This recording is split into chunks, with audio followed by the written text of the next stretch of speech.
Hello, मैं Arvind Mathur, associate professor, government MS college Bikaner. आज हम एक फर्स्ट ईयर का प्रैक्टिकल है, air damping of a compound pendulum के द्वारा अवमंदन का अध्ययन करेंगे, वायु अवमंदन। और इसका स्ट्रेटजी हमारा ये है कि वायु अवमंदन और हम इसके अंदर डैम्पिंग कोएफिशिएंट, अवमंदन गुणांक और क्वालिटी फैक्टर निकालेंगे। इसके थ्योरेटिकल फैक्टर है कि डैम्पिंग किस कहते हैं कि अगर हमारा लॉस होता है ड्यू टू एयर फ्रिक्शन के कारण, कोई भी विस्कस फोर्स या कोई भी रेजिस्टिव फोर्स के कारण अगर कोई अगर एनर्जी का ह्रास होता है तो उसको हम अवमंदन कहते हैं। इससे हम कह सकते हैं कि जो जो एम्पलीट्यूड जो है, जो उसकी जो आयाम है वो लगातार कम होती रहती है और समय के साथ आयु उसका आयाम कम होता रहता है। और इस एनर्जी ह्रास के कारण हम ये कह सकते हैं कि जो फोर्स है वो उसके वेलोसिटी के प्रोपोर्शनल होता है। और हम ये कह सकते हैं कि अवमंदन जो बल है वो F T is equal to minus lambda V, जहाँ पे हम ये कह सकते हैं कि जो लेमडा है वो प्रोपोर्शनलिटी कांस्टेंट है और इसको हम कांस्टेंट अवमंदन गुणांक कहते हैं। एम्पलीट्यूड हम कह सकते हैं कि एक वायु अवमंदन जो होता है या damping force damped simple harmonic motion होता है और उसका आयाम इस एक्सपोनेंशियल समीकरण के द्वारा दिया जाता है। Volta T is equal to T is equal to delta zero zero E raise to power minus N.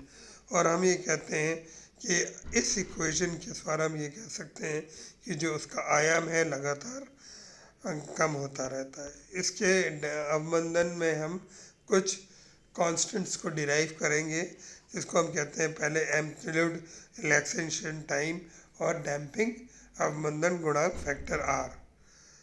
तो इस दूसरे अकॉर्डिंग क्वेश्चन हम कह सकते हैं कि T is equal to 1/r, इसको हम एम्पलीट्यूड रिलैक्सेशन टाइम कह सकते हैं। अगर तो इसका हम ये कह सकते हैं कि इसकी वैल्यू हो जाती है 0.368 डेल्टा ज़ीरो हो जाएगी। और इस एम्पलीट्यूड के कहा अगर हम समय के साथ प्लॉट करें तो एक एक्सपोनेंशियल कर्व आएगा और थीटा ज़ीरो का भाग जहाँ ई होगा उसको हम एम्पलीट्यूड रिलैक्सेशन टाइम कहेंगे। इसके बाद हम कह सकते हैं कि इसके अंदर एक डिराइव करते हैं जिसको हम कहते हैं क्वालिटी फैक्टर। क्वालिटी फैक्टर को हम डिफाइन करते हैं 2 पाई इंटू एक एवरेज एनर्जी स्टोर्ड एक ऑसिलेशन में, और एनर्जी जो खर्च होती है, लॉस ऑफ एनर्जी, एक उसको अंदर हम एनर्जी, इसको क्वालिटी फैक्टर कहते हैं। डैम्पिंग हम अगर हमारे प्रयोग में तो हम वायु डैम्पिंग करते हैं, मगर हम कह सकते हैं कि वायु जो अवमंदन है वो 3 प्रकार का हो सकता है: एयर डैम्पिंग, लिक्विड डैम्पिंग और इलेक्ट्रोमैग्नेटिक डैम्पिंग। एयर डैम्पिंग हम कहते हैं कि जो वायु के कारण अगर ये ऑसिलेशन करता है तो जिस दिशा में ये ऑसिलेट कर रहा है उस दिशा में अगर वायु के द्वारा उसकी जो एम्पलीट्यूड है अगर वायु के द्वारा कम होती है तो हम कह सकते हैं कि इसके अंदर दो हो सकती है कि अगर उसके जिस पेड़ पे रेस्ट कर रहा है उन पे डैम्पिंग हो या एयर फ्रिक्शन के कारण। हम कहते हैं कि जो कंपाउंड पेंडुलम में जिस पर ये रेस्ट कर रहा है वो डैम्पिंग मिनिमम होनी चाहिए और हमारे सिर्फ एयर फ्रिक्शन की डैम्पिंग के बराबर होना चाहिए। और ये नॉर्मली हम कह सकते हैं कि वो डायरेक्टली प्रोपोर्शनल। हम ये कहते हैं कि जो डैम्पिंग है वो जो प्लेन जो लगा रखा है उसके एरिया के प्रोपोर्शनल होता है। तो हम अगर अलग अलग डैम्पिंग स्टडी करना चाहते हैं, एरिया पर निर्भरता दिखाना चाहते हैं, तो हमें अलग अलग डिफरेंट वेन्स लेने पड़ेंगे। इसके बाद हम कह सकते हैं कि अगर हम ये पेंडुलम अगर किसी लिक्विड में डैम्प करो। इसके लिए स्टडी करने के लिए हमें इस तरह का जो अरेंजमेंट जो इस फिगर में दिया हुआ है वो फिगर लगाना पड़ेगा। इसमें वो पेंडुलम इज डिप्ड इन, एक पानी के अंदर होते हैं और इसके अंदर हम डायरेक्शन का प्लेन देखते हैं और वायु अवमंदन या लिक्विड अवमंदन स्टडी करते हैं। इसके बाद है इलेक्ट्रोमैग्नेटिक डैम्पिंग। इलेक्ट्रोमैग्नेटिक डैम्पिंग में हम ये देखते हैं कि इलेक्ट्रोमैग्नेटिक डैम्पिंग देखने के लिए हम उसके अंदर एक मैग्नेट लगाते हैं।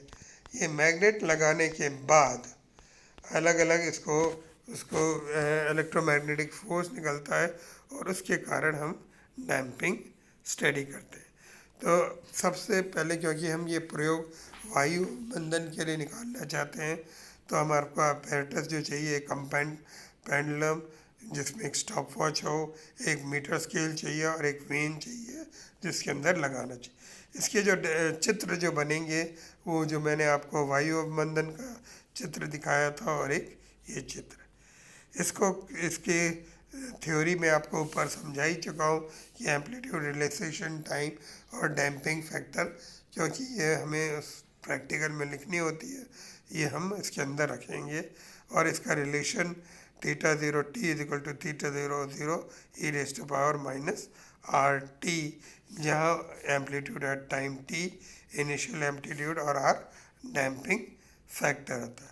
अगर T time period of oscillation है तो हम एन ऑसिलेशन के बाद हम ये कह सकते हैं कि उसकी एंगुलर ऑसिलेटर में जाएगा theta zero N is equal to theta zero T का माइनस माइनस टी, जहाँ delta is equal to R T is जो लॉगरिथम डिक्रीमेंट है और टी था इज एम्पलीट्यूड रिलैक्सेशन टाइम।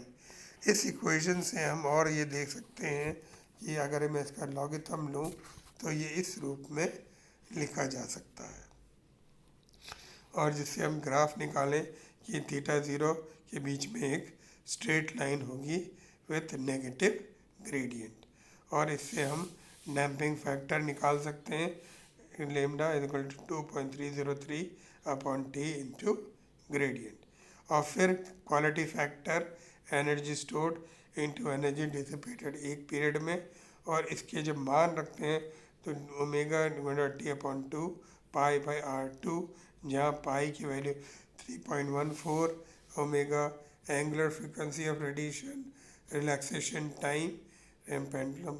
इसका मेथड सबसे पहले हमें इसको करने के लिए हम क्या करेंगे कि हम एक इस ऑसिलेटर का टाइम पीरियड निकालेंगे जब हमारे पास वेन नहीं है। इस पे ये हमें ये देखना चाहिए कि जो ऑसिलेटर है, जो कंपाउंड पेंडुलम है, वो अपने नाइफ एजेस पर बराबर लगा हुआ हो। अब हम इस कंपाउंड पेंडुलम को ऑसिलेट करते हैं और टाइम पीरियड नोट करते हैं, 10, 20, 30 ऑसिलेशंस के लिए टाइम पीरियड या समय नोट करते हैं, और इसको हम टेबल 1 में लिख देते हैं। समय को जब ऑसिलेशन की संख्या से डिवाइड करेंगे तो टाइम पीरियड निकाल सकते हैं। इसके बाद हम एंगुलर डिस्प्लेसमेंट हम क्या करते हैं कि एंगुलर डिस्प्लेसमेंट से हम करते हैं, एक जगह से शुरू करते हैं, सपोज 20 की स्केल 25 20 तक, वो हमेशा उसी जगह से शुरू करते हैं और फिर एक उस वेन के बिना एंगुलर उसको ऑसिलेट करने देते हैं। 10 ऑसिलेशन के बाद उसकी पोजीशन नोट करते हैं। ऐसे ही 10, 20, 30 जब तक हम इसकी ऑसिलेशन कम नहीं हो सकते, कम से कम 6 और ज़्यादा हम कर सकते हैं। और इसी तरह हम 20, 30 जितने भी ऑसिलेशन हम लेना चाहें सर। अब हम इसमें इसमें एक अपना वेन अटैच करते हैं जिसका एरिया हमने नोट कर रखा है, और इस वेन को लगाने के बाद उसकी फिर वही विथ वेन ऑसिलेशंस शुरू हमेशा 20 से ही करना है, और 10, 20, 30 ऑसिलेशन के बाद उसकी एंगुलर पोजीशन नोट करनी है। अब हम एरिया मेजर कर लेते हैं, फिर हम एम्पलीट्यूड निकाल ले सकते हैं, और इन दोनों के बीच में हम दो ग्राफ्स प्लॉट करते हैं, theta zero N upon theta zero zero और log 10 theta zero upon theta zero से ये कहते हैं। लॉग का ग्राफ तो विथ वेन और विदाउट वेन, ये तो एक्सपोनेंशियल ग्राफ होगा, और एक स्ट्रेट लॉग वाला ग्राफ स्ट्रेट लाइन का होगा। इसके बाद ये हमारे पास ऑब्जर्वेशन टेबल है। टेबल 1 तो टाइम पीरियड के लिए है, टेबल 2 डैम्पिंग करते हैं without when, number of oscillation हमने देख लिए, एम्पलीट्यूड निकाल दिया, उसका रिलेटिव एम्पलीट्यूड और logarithm of the relative amplitude. Zero से शुरू करना है, ज़ीरो हमारा नंबर ऑफ ऑसिलेशन जब ज़ीरो थे, शुरू हम जहाँ से करते हैं। इसी के तहत दूसरी टेबल हम निकालेंगे जिसमें नंबर ऑफ वो विथ वेन निकालेंगे, और उसके साथ देखेंगे कि ये क्या है, और इसके मिलकर ग्राफ बनाने। कैलकुलेशंस हम करेंगे, पहले जो विदाउट ग्रेडियंट है उसका gradient A B upon B C निकाल दिया, जो हमने इस ग्राफ में आपको दिखा रखा है। A B upon B C ये तो विथ वेन वाला है, और विदाउट वेन वाला E F upon E D हो जाएगा, और with when D E upon E ji.